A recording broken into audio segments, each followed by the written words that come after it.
اپنے بارے میں میں اپنا تعارف خود قرار اور مناسب سمجھتا ہوں۔ ایک نامی جماعت کے طالب علم نے مجھے خط لکھا کہ جب آپ کی تقریر اخبار میں آتی ہے تو ہمارے گھر میں اس بات پر بحث ہوتی ہے کہ آپ کا اصل نام کیا ہے۔ یہ R Kayani سے کوئی بات نہ ہوئی۔ کبھی ہم محمود رمضان سمجھتے ہیں، کبھی ملک رنجیت۔ آپ اپنے ہاتھ سے لکھیں کہ آپ کا اصل نام کیا ہے تاکہ آئندہ ہمارے گھر میں یہ جھگڑا نہ ہو۔ میں نے جواب دیا کہ یہ خط میں اپنے ہاتھ سے لکھ رہا ہوں اور میرا نام محمد رستم ہے۔ جو اس کے بعد شک کرے وہ کافر ہے۔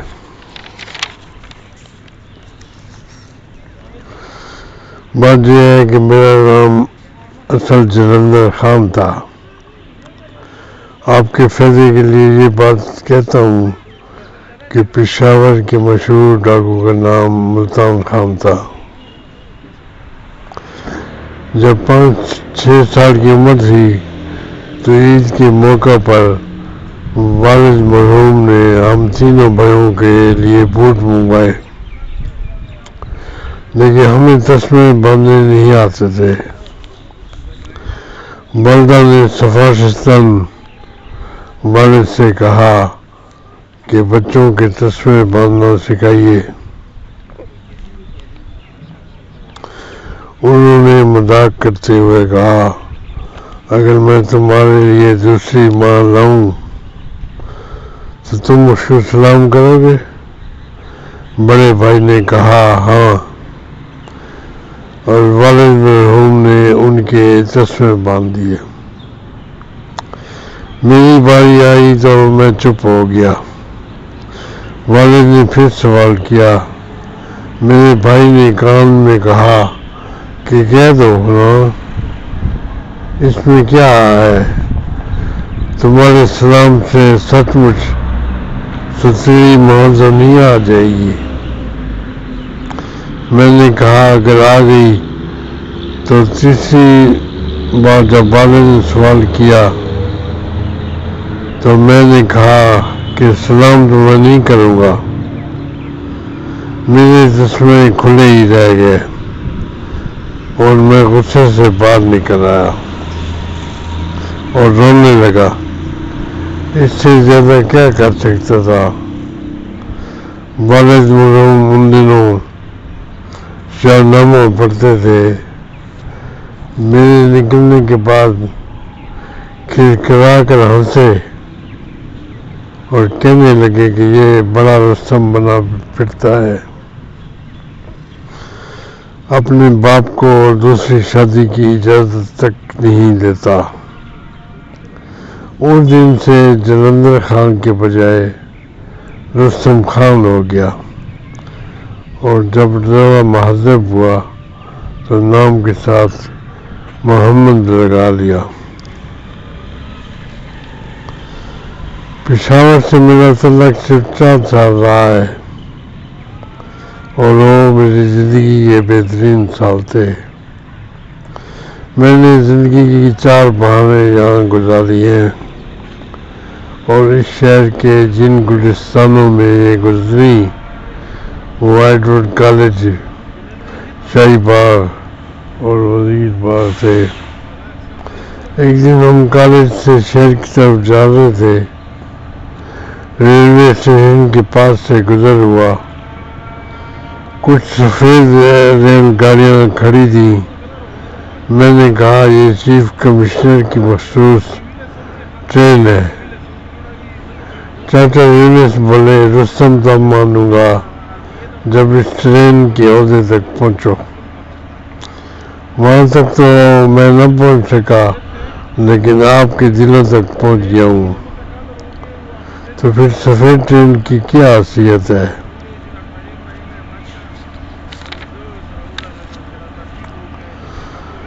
کیا تم نے گاما کا قصہ نہیں سنا؟ کیا تم نے گاما کا قصہ نہیں سنا؟ گاما ایک دور افتادہ گاؤں کے جیل لوگوں میں ایک سیاح تھا۔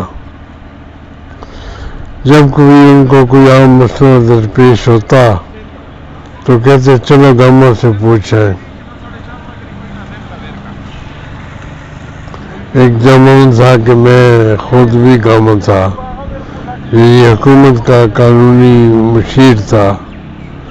جب بھی حکومت کسی مشکل میں ہوتی تو مجھ سے مشورہ طلب کیا جاتا۔ مجھے چونکہ قانونی طور پر رائے دینی ہوتی تھی، اس لیے اکثر خاموش رہتا۔ اس لیے مجھے خود کم علم ہوتا تھا، خصوصاً پریس ایکٹ کے بارے میں مجھ سے سوال کیے جاتے۔ اچھا فرمائیے کیانی صاحب، یہ فلاں اخبار بہت تنگ کر رہا ہے، اس کا تدارک کریں۔ میں کہتا ضمانت ضبط کر لیجئے۔ وہ پوچھتے کہ اگر اس نے ہائی کورٹ میں درخواست دے دی تو پھر؟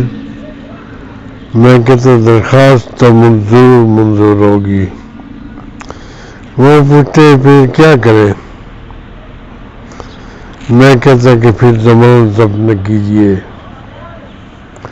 دیکھا کیسی اچھی رائے دی، سانپ بھی نہ مرے اور لاٹھی بھی نہ ٹوٹے۔ بات جہاں سے شروع ہوئی تھی وہیں پہنچ گئی، جیسے گھوڑا بھاگ دوڑ کے تھان پہ واپس آ جاتا ہے۔ میری قسمت میں یا تو گندے انڈے ہیں یا گندی نالیاں۔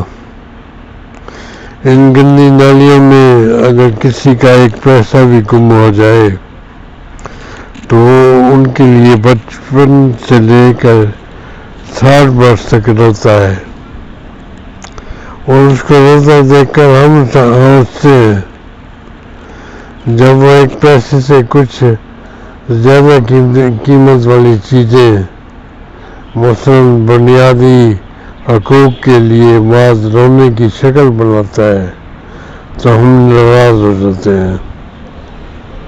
اگر یہ حقوق واقعی بنیادی ہیں اور ان کو کھو دینے میں کسی کو تامل نہیں ہے تو کیا ہم اپنی بنیادیں نہیں کھو دیں؟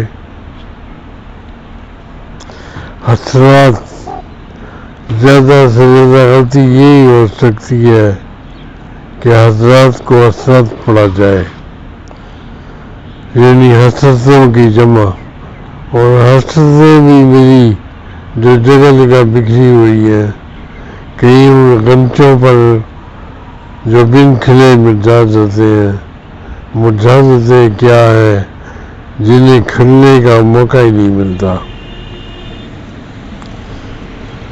اپنی تحریروں کے بارے میں خلق الانسان علمہ البیان،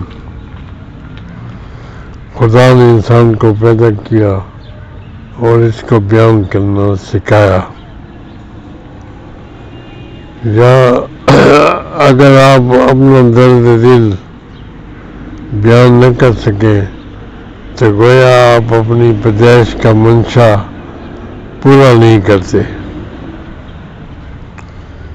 میں نے یہ کبھی دعویٰ نہیں کیا کہ میں قوم کی اصلاح کے لیے کوئی مشن لے کر آیا ہوں۔ حقیقت یہ ہے کہ کوئی بات میں نے کسی خاص ارادے سے نہیں کی۔ تقریریں لکھتے وقت کوئی خاص مقصد میرے پیش نظر نہیں ہوا کرتا تھا، لیکن لکھتے لکھتے کوئی مقصد خود بخود کھینچ آتا ہے،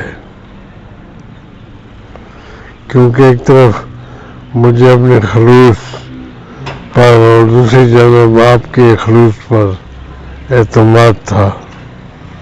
میں نے بلا تعمل اپنے خیالات کو الفاظ کا جامع پہنا دیا۔ اس بات کا میں نے جو اس وقت بھی اعتراف کیا اور اب بھی کرتا ہوں کہ اگر وہ چاہتے تو اس چیز کو جسے آپ مشعل کہتے ہیں آسانی سے بجھا سکتے تھے۔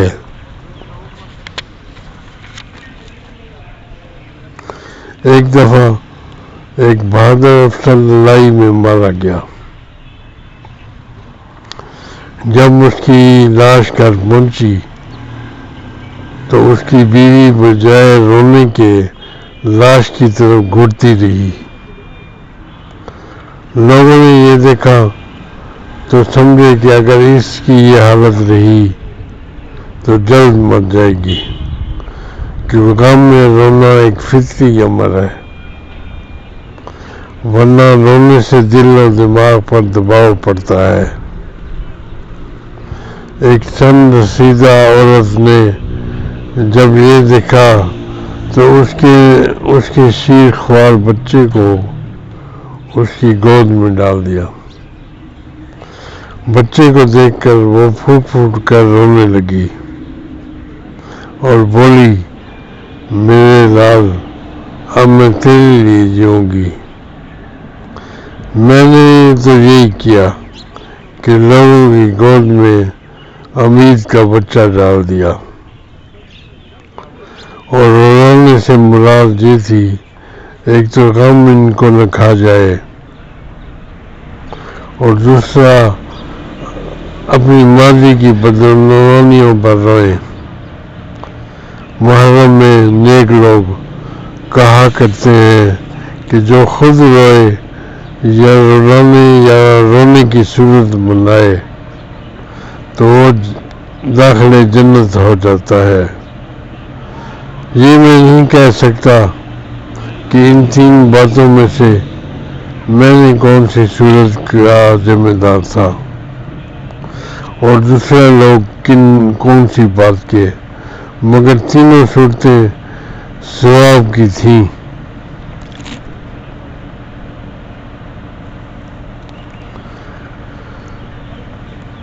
جس زمانے میں میں سیشن جج تھا، ایک دفعہ ایک بڑے عہدے سے جو میرے لائق نہیں تھا، یا شاید جس کے میں لائق نہیں تھا، مجھے محروم رکھا گیا۔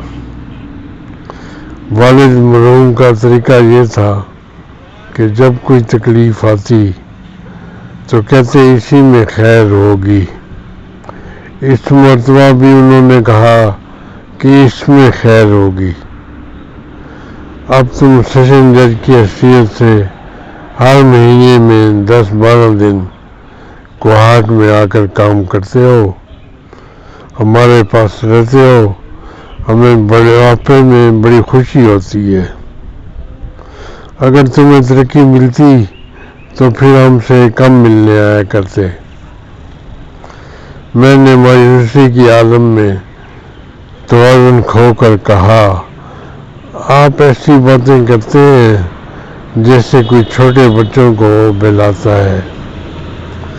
والد مرحوم نے نرم مسکراہٹ سے، جس کی ایجاد سے میری غیر مستحکم اور مضطرب انسانیت اپنی جگہ پر واپس آ جاتی ہے، فرمایا، تو میں یہ کہوں کہ اس میں خیر نہیں اور یہ تمہیں ترقی نہیں ملی تو تم اس خیال کر کے اپنا دل دکھاتے رہو۔ میں بھی آپ سے یہی کہتا ہوں کہ آیا وہ اچھا تھا جو میں نے کہا، یعنی اس میں خیر تھی اور خزاں کے بعد بہار آتی ہے۔ یا یہ اچھا ہوتا کہ میں آپ کو آپ کے حال پر چھوڑ دیتا اور آپ کسی ایسے شخص کی عادت پڑ جاتے جو آپ کو مایوس کرتا اور کہتا کہ اس میں کوئی خیر نہیں۔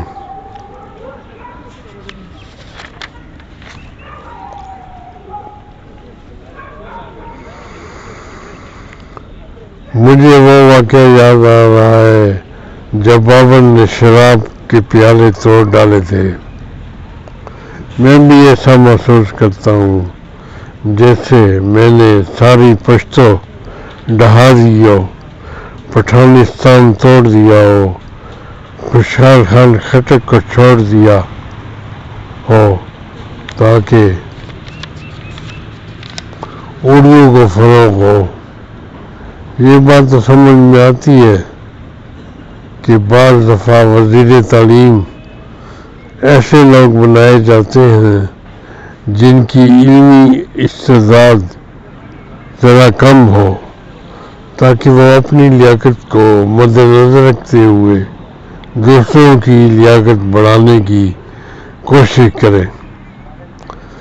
لیکن یہ بات سمجھ میں نہیں آتی کہ اردو اکادمی کی صدارت کے لیے آپ نے مجھے کیوں منتخب کیا ہے، مگر اب جو آپ نے مجھے چنا تو ہے تو آگ لگے پٹھانستان کو۔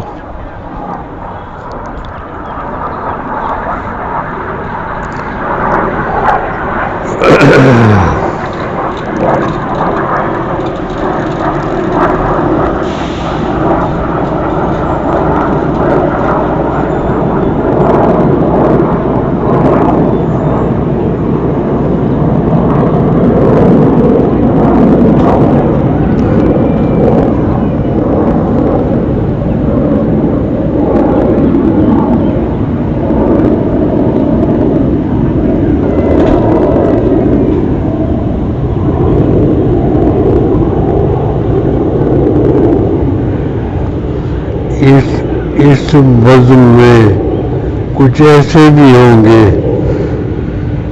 جو وکلاء کی طرح صرف انگریزی پڑھتے رہے ہوں گے اور اردو فارسی سے ان کا ستیلی ماں کا سلوک رہا ہوگا، یعنی وہ جسے ستیلی ماں ہوں اور اردو ستیلا بیٹا، اور اگر اردو مانوس ہے تو ستیلی بیٹی۔ یہ تو میں نہیں جانتا کہ اردو مذکر ہے یا مؤنث، البتہ اتنا جانتا ہوں کہ اگر کسی پٹھان نے کہا کہ میں نے اردو سیکھا ہے تو اردو دان پنجابی اس میں ہنسے گا اور کہے گا کہ اس کو اردو سیکھنی چاہیے بلکہ سیکھنی چاہیے۔ مگر آپ کچھ کہیں، پٹھانوں کی اردو گرامر میں ایک ثابت قدمی اور سادگی ہے، ایک استقلال آئین اور قاعدہ کلیہ ہے، وہ یہ کہ پٹھان مرد صرف مذکر کا صیغہ استعمال کرتا ہے اور پٹھان عورت صرف مؤنث کا۔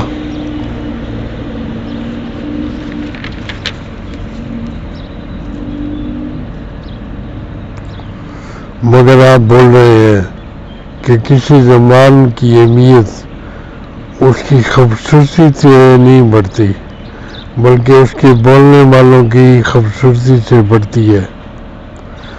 جب اخلاقی طور پر آپ صحت مند ہو جائیں گے تو آپ کی قومیت کا اعتبار قائم ہو جائے گا۔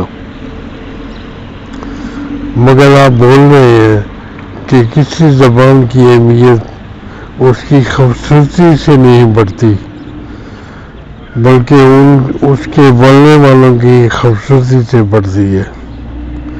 جب آپ اخلاقی طور پر صحت مند ہو جائیں گے تو آپ کی قومیت کا اعتبار قائم ہو جائے گا اور دنیا آپ کی اردو سیکھے گی اور اس کے رسم الخط کے نخرے بھی اٹھائے گی۔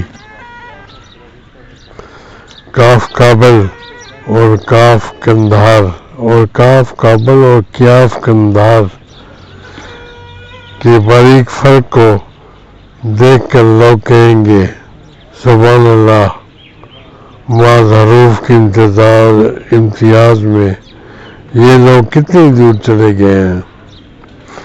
یہاں بھی اپنی اصل پر نظر ہے، ورنہ کاف کابل کے بجائے کاف کشمکش اور کیاف قندھار کے بجائے کیاف قسمت زیادہ موزوں ہوتا، کیونکہ یہ کشمکش جو ہم بلخ اور باختر کی جانب سے اٹھتی ہوئی دیکھتے ہیں واقعی قسمت کی ستم ظریفی ہے۔ الغرض جب ہم صحت مند ہو جائیں گے تو اردو کی ساکھ اتنی بڑھ جائے گی کہ گندھارا سنگھ بھی تعریفی لہجے میں کہنے لگے گا اردو دیاں فوجاں آئیاں۔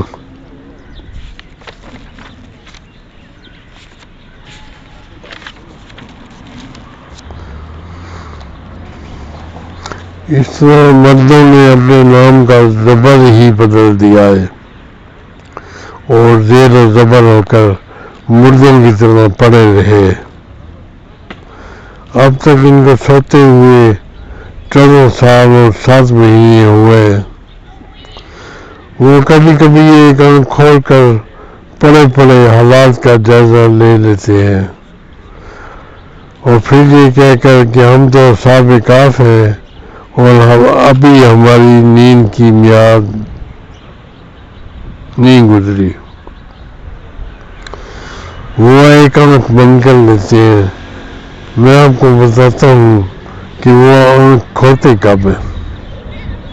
ایسا معلوم ہوتا ہے کہ ایک مقرر مدت کے بعد، جیسے کوئی باقاعدہ گھنٹی بجاتا ہو، 5 سال اور 5 مہینے کے باقاعدہ وقفوں کے بعد انہوں نے 2 بار آنکھ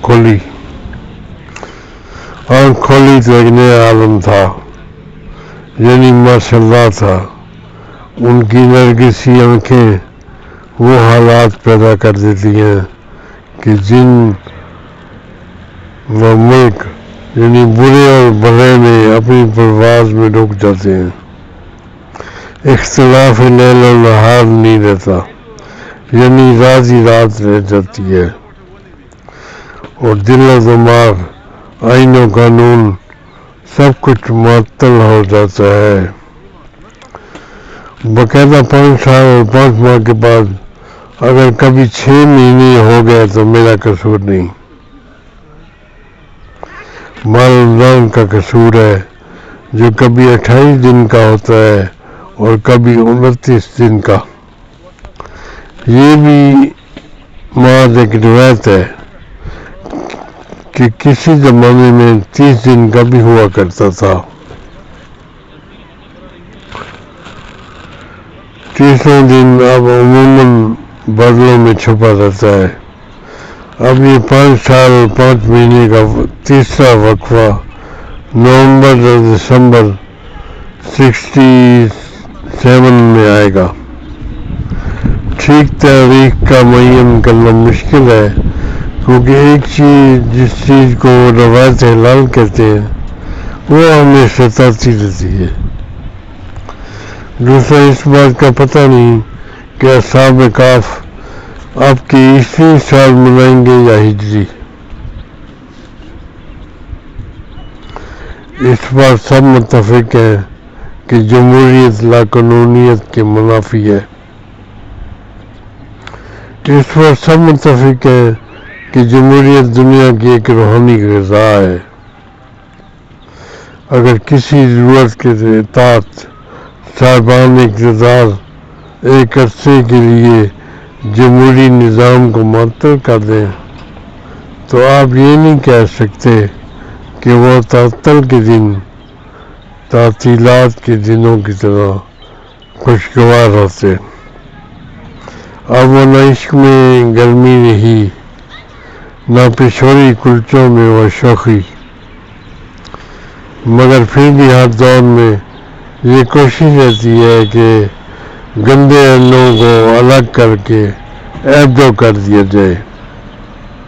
ایبڈو کا مقصد ہے الیکٹیو باڈی ڈسکوالیفیکیشن آرڈر.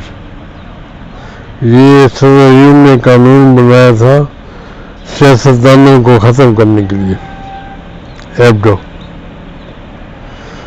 اور اب یہ ایبڈو ایک قسم کا سد خانہ بن گیا ہے جس میں سنگترے، مالٹے اور آلو کے علاوہ گندے انڈے بھی رکھے جاتے ہیں.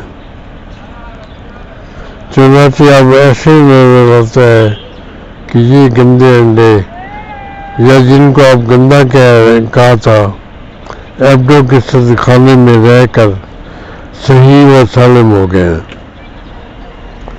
اور اس کے لیے آپ یا کہہ کہ جب انڈے گندا کہا جائے، جب انڈوں کو گندا کہا جائے تو کہیں کہ کیا مذائقہ ہے، اور جب انڈوں کو اچھا کہا جائے تب بھی کہیں کہ کیا مذائقہ ہے. اور یہ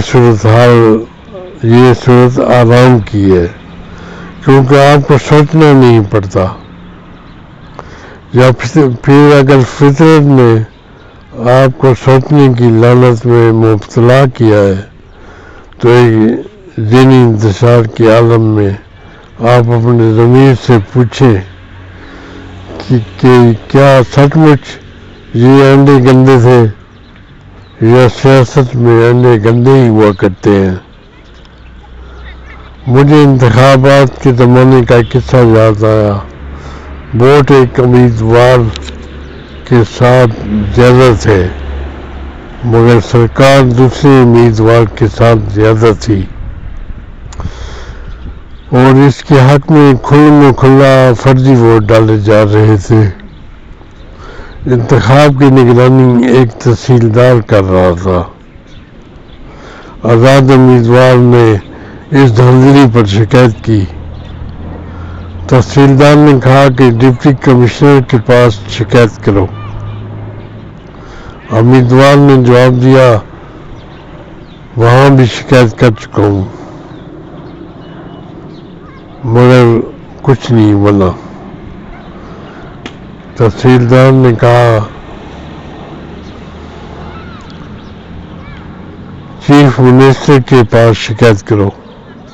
امیدوار نے کہا وہاں بھی شکایت کر چکا ہوں مگر کچھ نہیں بنا. تحصیلدار نے کہا تو کیا اتنے لوگوں میں میں ہی ایک آپ کو دیانتدار آدمی نظر آتا ہوں؟ میں نے آخر کیا قصور کیا ہے اور میں نے کیا قصور کیا ہے؟ آج کل یادگاروں کے دن ہے، سنا ہے آپ پاکستان کی یادگار بننے کو ہے، جیسے آپ خود کم یادگار ہوں، جیسے آپ کی کاروباری دیانتداری بجائے خود ایک یادگار نہ ہو۔ سنا ہے کہ آپ مجسموں سے گھبراتے ہیں کیونکہ بت پرستی دین احمد میں کہیں نہیں آئی، جہاں بت دیکھا آپ نے توڑ ڈالا، خواہ لارنس جیسے نیک دل شخص کا ہی کیوں نہ ہو۔ میں مجسموں کا ذکر کر رہا تھا کہ یہ بت پرستی حرام ہے اور بت شکنی حلال، البتہ اتنی فراغ دلی میں ہمیں ضرور ہے کہ یہ حلال و حرام کا سلسلہ صرف پتھر کے بتوں تک محدود کر دیتے ہیں، باقی ہمارے بھی بت ہیں اور بت خانے بھی، ان کی پوجا بھی ابھی تک کسی اہل شرع نے اعتراض نہیں کیا، بشرطے کہ اس پر اللہ کا نام پڑھ لیا جائے۔ بات یہ ہے کہ ہمارے لوگ اتنے اچھے ہیں، سارا سال پھولوں کے ہار تیار رکھتے ہیں اور بلا تفریق مذہب و ملت، بلا تفریق رنگ و بو، بلا تفریق دل و دماغ ہر ایک کو پہناتے ہیں، اور اس کی صرف ایک ہی شرط ہے کہ وہ یہ پھول پہننے والا کسی اچھے عہدے پر فائز ہو۔ جو باتیں آپ کے نزدیک ارشادات ہیں وہ دراصل میری آرزویں بن گئی ہیں۔ میری پہلی آرزو یہ ہے کہ اپنے بچوں سے کہوں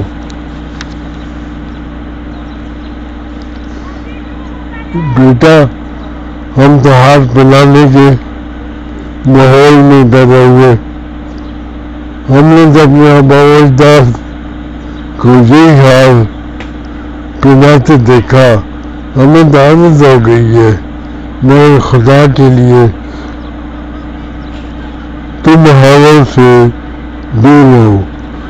میں یہ نہیں کہتا کہ آپ کسی کی قدر نہ کریں، میں یہ کہتا ہوں کہ آپ کسی کو دھوکہ نہ دیں۔ یہ آپ کے بڑے افسر، امیر، وزیر عموماً اچھے لوگ ہوتے ہیں، مگر صبح و شام جھوٹ سن کر ان کی طبیعت ناساز ہو جاتی ہے۔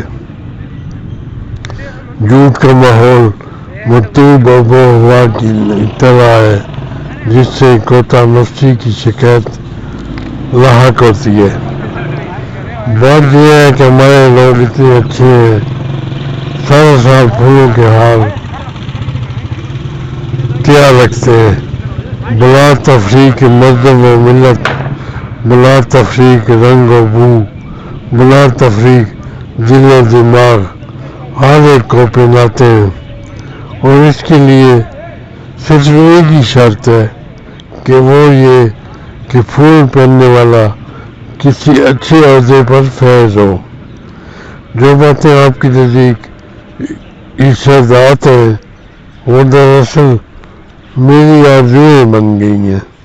میری پہلی آرزو یہ ہے کہ اپنے بچوں سے کہوں بیٹا ہم تو ہار پہنانے کے ماحول میں پیدا ہوئے، ہم نے اپنے آباء و اجداد کو یہی ہار پہناتے دیکھا، ہمیں تو عادت ہو گئی ہے، مگر خدا کے لیے تم ہاروں سے دور رہو۔ میں یہ نہیں کہتا کہ آپ کسی کی قدر نہ کریں، میں یہ کہتا ہوں آپ کسی کو دھوکہ نہ دیں، یہ اپنے بڑے افسر، امیر، وزیر عموماً اچھے لوگ ہوتے ہیں، مگر صبح و شام جھوٹ سن کر ان کی طبیعت ناساز ہو جاتی ہے۔ جھوٹ کا ماحول مرطوب آب و ہوا کی طرح ہے، جس سے کوتا نفسی کی شکایت لاحق ہو جاتی ہے۔ گداگری بھی ہماری سرشت میں ہے، گداگری بھی ہماری سرشت میں ہے۔ گداگر بھی تیار کھانا مانگتا ہے اور ہم بھی تیار چیزیں مانگتے ہیں جو محنت کے بغیر حاصل ہوں۔ خدا نے انسان کو بہترین فطرت دے کر پیدا کیا، یعنی ایک ایسی فطرت دے کر جو سوچنے سمجھنے پر ماہر ہے، پھر پیٹ دے کر پست کر دیا اور وہ بھیک مانگتا ہے، کبھی اکیلے فقیر کی صورت میں، کبھی قومی حیثیت میں دوسری قوموں سے۔ اقبال نے تو یہاں تک کہہ دیا کہ خراج مانگنے والا بھی فقیر ہوتے ہیں، کوئی مانے یا نہ مانے، میر و سلطان سب گدا۔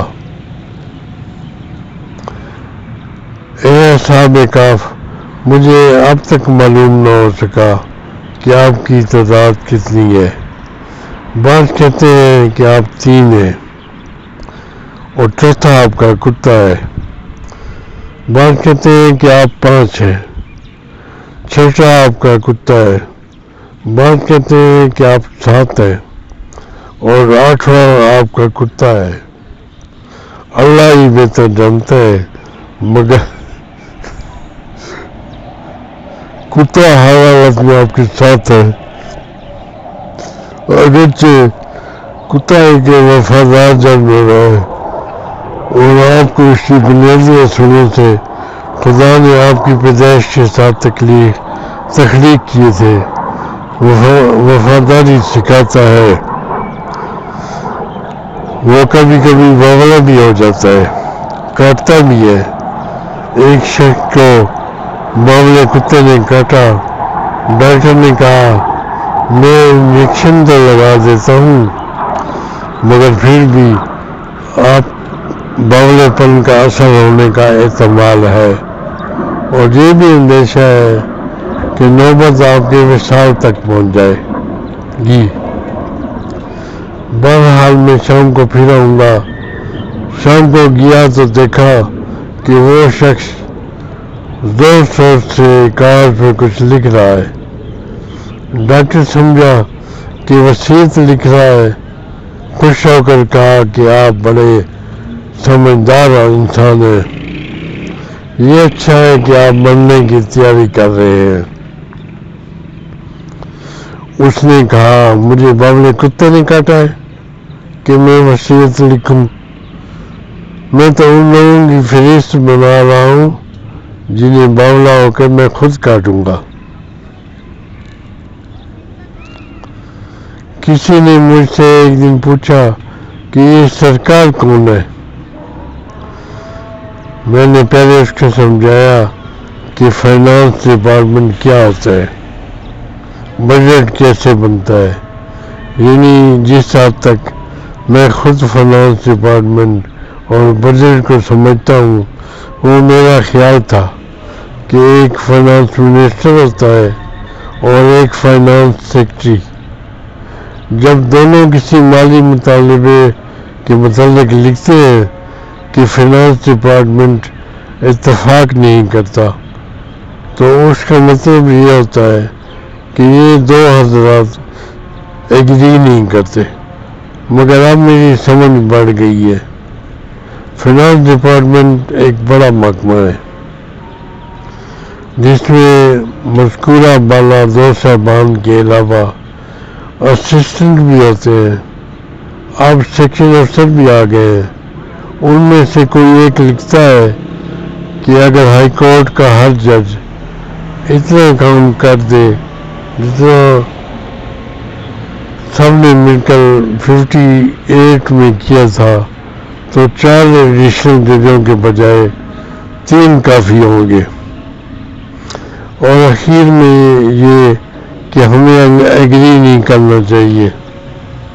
اس پر اطلاع آتی ہے کہ فنانس ڈپارٹمنٹ ایگری نہیں کرتا، بلکہ اکثر تو صرف ایف ڈی لکھ دیتے ہیں۔